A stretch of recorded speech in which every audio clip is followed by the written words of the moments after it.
Hi friends, welcome to our channel. இன்னைக்கு நாம பார்க்க போறது சூப்பரான ஒரு ரெசிபி தான். வாங்க வீடியோக்குள்ள போலாம். யூசுவலா வீட்ல நம்ம சாதம் வடிக்கும்போது மீந்திரும். அந்த மீந்து போன சாதத்துல ஏற்கனவே அப்பம் எப்படி செய்யறது அப்படினு சொல்லிட்டு நம்ம சேனல்ல ஏற்கனவே அப்லோட் பண்ணிருக்கேன். அதிலேயே இன்ஸ்டன்ட்டா ஈஸியா பண்ணக்கூடியது இந்த ரெசிபி. இதுக்கு இந்த மாதிரி சாதம் மீந்து போனதை தண்ணி ஊற்றி வச்சோம்னாக்கா கொஞ்சம் ஒரு 2 மணி நேரம் 3 மணி நேரம் வச்சோன்னா இந்த மாதிரி இருக்கும். சப்போஸ் உங்களுக்கு அடுத்த நாளே ஆப்பம் செய்யணும் அப்படின்னாக்கா உடனே நீங்கள் தண்ணி ஊற்றி வச்சுட்டு ஒரு 3 மணி நேரம் கழித்து அந்த சாதத்தை எடுத்து நம்ம இதுக்கலாம். இப்போ பகல் சாப்பிட்டதுக்கப்புறம் மீதிருச்சு சாதம் அப்படின்னாக்கா நீங்கள் ஒரு 2 மணி நேரத்துக்கு இல்லை 3 மணி நேரம் தண்ணி ஊற்றி வச்சுருங்க. இது சாதத்தில் தண்ணி ஊற்றி வைக்கும்போதே அதே டைமில் அரிசியும் பச்சரிசி அதையும் ஊற வச்சுருங்க. ஊற வச்சுட்டு ரெண்டையும் ஒன்றா நம்ம அரைக்க போகிறோம். இது கூட தேங்காய் எடுத்திருக்கேன்.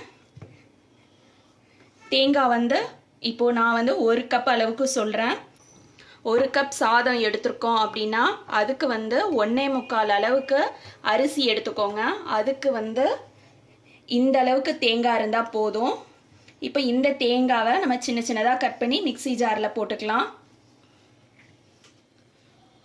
இப்போது இந்த அளவுக்கு நான் தேங்காய் எடுத்திருக்கேன். இதை சின்ன சின்னதாக கட் பண்ணி மிக்ஸி ஜாரில் போட்டுக்கிறேன். ஏற்கனவே போட்டிருக்க அப்பம் வீடியோவில் தேங்காய் பால் நெக்ஸ்ட் டே ஊற்றுவோம். இது தேங்காவை அப்போவே நம்ம அரைக்கும் போது போடுறோம். இதை ஃபஸ்ட்டு மிக்சியில் போட்டு ஒரு ரவுண்டு ஓட விட்டு எடுத்துக்கலாம். இப்போது தேங்காய் ஓட விட்டு எடுத்தாச்சு. இதில்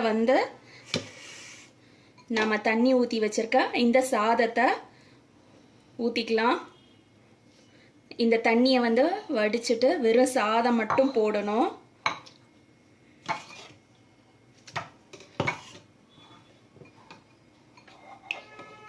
நீங்கள் இன்றைக்கே மாவு அரைக்கிறதா இருந்தால் இந்த மாதிரி பண்ணுங்கள். சப்போஸ் நீங்கள் அடுத்த நாள் மாவு அரைக்கிறதா இருந்தால் தண்ணி ஊற்றி வச்சுட்டு சாதத்தில் அடுத்த நாள் பகல் நேரத்தில் நீங்கள் அரிசி ஊற வச்சு அரைச்சி வெளியிலே வச்சிடலாம். மாவு நல்லா புளிச்சு அதுக்கு அடுத்த நாள் அப்பம் ஊற்றுறதுக்கு நல்லாயிருக்கும். இந்த மாதிரி ஊற்றினாலும் உடனே சாதத்தில் தண்ணி ஊற்றி வச்சு புளிப்பேற முன்னாடியே நம்ம அரைச்சாலும் நல்லாயிருக்கும். 2 மாதிரியும் பண்ணலாம்.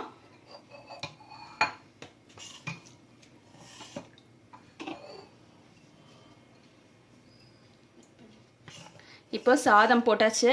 இதையும் ஒரு ரவுண்டு ஓட விட்டு எடுத்துக்கலாம். எதுக்காக அப்படின்னா தேங்காய் அரிசி கூடவோ சாதத்து கூடவோ போட்டாக்கா அங்கங்கே அரையாமல் கட்டி கட்டியாக நிற்கும். அதுக்காக தான் முதல்ல நான் தேங்காவை அரைச்சிட்டேன். இப்போது சாதத்தையும் அதே காரணத்துக்காக தான் அரைக்கிறேன்.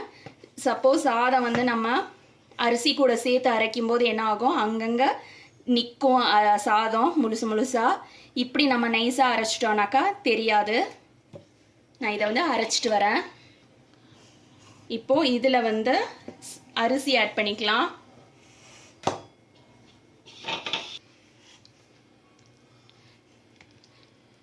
இப்போது நம்மளோட மாவு ரெடியாக இருக்கு. ஆப்ப மாவு இதை ஒரு பாத்திரத்தில் ஊற்றிக்கலாம். உங்களுக்கு இன்ஸ்டண்ட்டாக ஊற்றணும் அப்படின்னா கூட இப்போ கூட ஊற்றலாம். ஆனால் அது அடை மாதிரி தான் ஊற்றலாம், ஆப்ப மாதிரி வராது. இது நீங்கள் புளிக்க வச்சிங்கன்னா சூப்பராகவே வரும். நான் ஒரு பாத்திரத்துக்கு மாற்றிக்கிறேன்.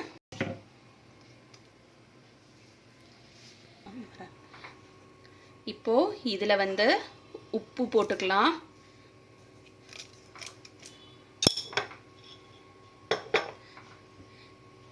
நீங்கள் இன்னைக்கு குக் பண்ண சாதம் தண்ணி ஊற்றாமல் வச்சது, அதாவது புளிப்பு ஏறாத சாதமாக இருந்ததுன்னா இன்னைக்கு குக் பண்ணிவிட்டு தண்ணி ஊற்றாமல் இன்றைக்கே நீங்கள் அரைக்கிறீங்க அப்படின்னாக்கா இதுக்கு வெறும் உப்பு மட்டும் போடக்கூடாது. உப்பு கூட கொஞ்சம் சீனி ஆட் பண்ணோம். உப்பும் சீனி ஆட் பண்ணால் நல்ல மாவு புளிப்பு ஏறிடும். சப்போஸ் நீங்கள் சப்போஸ் நீங்கள் வந்து சாதம் வந்து இன்னைக்கு குக் பண்ணது தண்ணி ஊற்றி வச்சுட்டு நாளைக்கு பகலைக்கு அரைக்கிறீங்கனாக்கா இதுக்கு வந்து நீங்கள் சீனி சேர்க்க தேவையில்ல, வெறும் உப்பு மட்டும் போட்டால் போதும். இது வந்து நல்லா உடனே புளிக்கணும் அப்படிங்கிறதுக்காக இதை ஆட் பண்ணியிருக்கேன். இதை ஆட் பண்ணிவிட்டு மிக்ஸி ஜாரை நம்ம கழுவிட்டு கொஞ்சம் தண்ணி இதில் ஆட் பண்ணிக்கலாம்.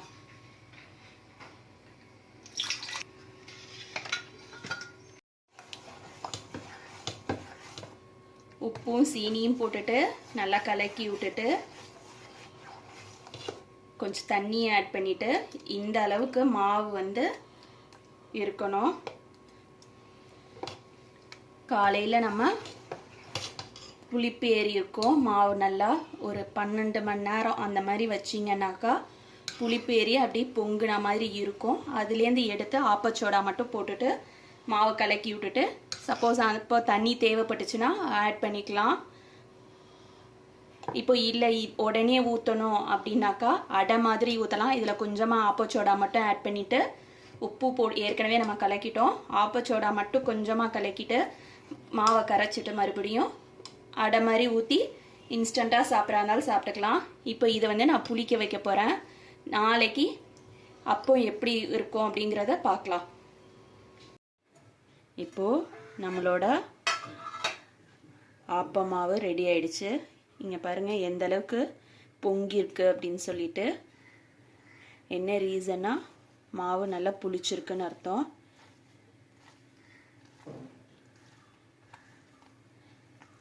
ஏற்கனவே நம்ம வந்து நேத்திக்கே மாவு நல்லா கரைச்சாச்சு. இதில் இப்போ ஆப்பச்சோடா மட்டும்தான் ஆட் பண்ணணும்.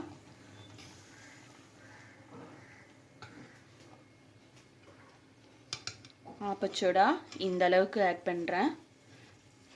அரிசிக்கு 1 கப் சாதத்துக்கு 1.25 பங்கு அரிசி பச்சரிசி போடுறோம். அதுக்கு வந்து இந்த அளவுக்கு ஆப்பச்சோடா ஆட் பண்ணால் போதும். நான் ஆட் பண்ணிவிட்டு மாவு கலக்கிட்டு காட்டுறேன்.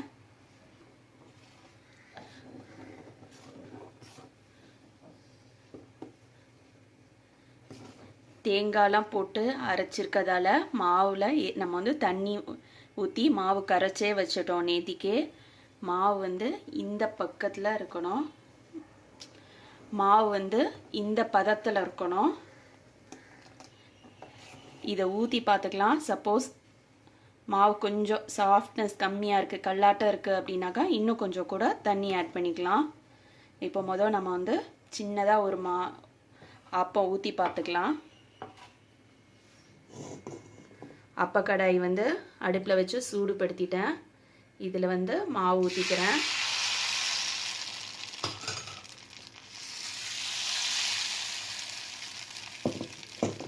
இதை ஒரு மூடி போட்டுக்கலாம்.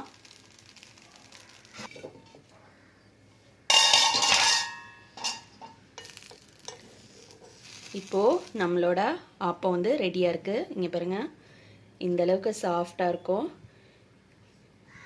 அப்போது நாம் கரைச்சிருக்க மாவு வந்து கரெக்டாக இருக்குன்னு அர்த்தம். இப்போது நான் அப்பம் ஊற்றிக்கிறேன்.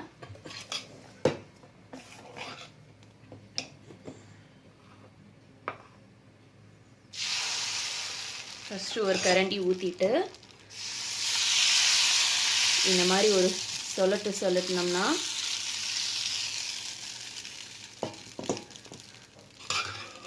ஓரம்லாம் நல்லா கிறிஸ்பியாக வரும். இந்த மாதிரி ஊற்றும்போது நடுவில் கொஞ்சமாக மாவு ஊற்றிடலாம். மூடி போட்டு வேக வச்சிடலாம்.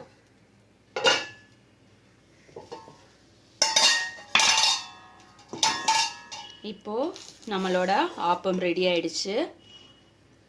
எடுத்துடலாம். இதை இங்கே பாருங்கள் எந்த அளவுக்கு கிறிஸ்பியாக இருக்குன்னு சொல்லிட்டு, அதே நேரத்தில் எவ்வளோ சாஃப்டாக இருக்குது அப்படின்ட்டு.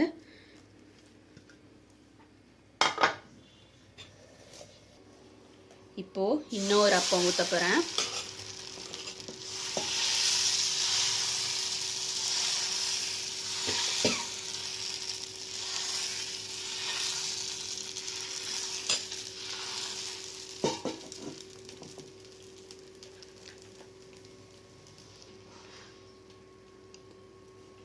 இப்போது நடுவில் நான் வந்து முட்டை ஊற்றிக்கிறேன்.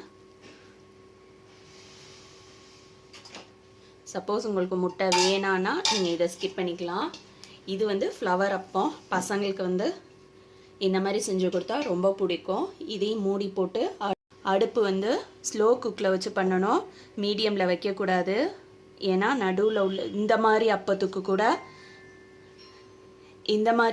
கூட நம்ம வந்து ஸ்லோ குக்கில் தான் வைக்கணும். ஏன்னா நடுவு வந்து வேகணும், இல்லைன்னா நடுவு வேகாமல் மாவாக இருக்கும். இப்போ இதை வந்து நான் மூடி போட்டுடுறேன். மூடி போட்டு வெந்ததுக்கப்புறம் காட்டுறேன்.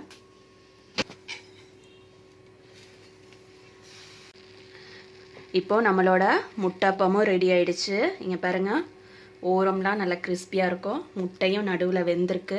இதையும் எடுத்துக்கலாம். இப்போது நம்மளோட ஆப்பம் வந்து ரெடி ஆயிடுச்சு. இது இவ்வளோ நேரம் ஆயிடுச்சு பாருங்கள். இன்னமும் சாஃப்டாக இருக்குது. ஓரம் வந்து இந்த அளவுக்கு இன்னும் கிறிஸ்பியாக இருக்குது. சாதம் வச்சோம் அப்படிங்கிறது தெரியவே தெரியாது. நம்ம சொன்னாதான் தெரியும். கண்டிப்பாக எல்லார் வீட்லேயுமே சாதம் வந்து எக்ஸ்ட்ரா வந்து மீந்து தான் போகும்.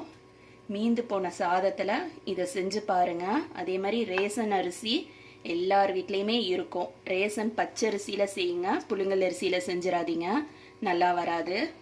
சப்போஸ் உங்ககிட்ட பச்சரிசி ரேசன் பச்சரிசி இல்லைன்னா கூட நீங்கள் வந்து கடையில் மாவரிசின்னு சொல்லி கேட்டு வாங்கி அதில் செய்யுங்க. இதுக்கு காம்பினேஷன் வந்து தேங்காய் துவையல் நல்லாயிருக்கும். அதே போல் மீன் குழம்பு நல்லாயிருக்கும். மீன் குழம்பு முதல் நாள் வச்ச மீன் குழம்பு நல்லா சுண்டை வச்சுட்டு அதை இதுக்கு சாப்பிட்டு பாருங்கள், ரொம்ப சூப்பராக இருக்கும். இதே மாதிரி நீங்களும் உங்கள் வீட்டில் செய்யுங்க. தேங்க்ஸ் ஃபார் வாட்சிங்.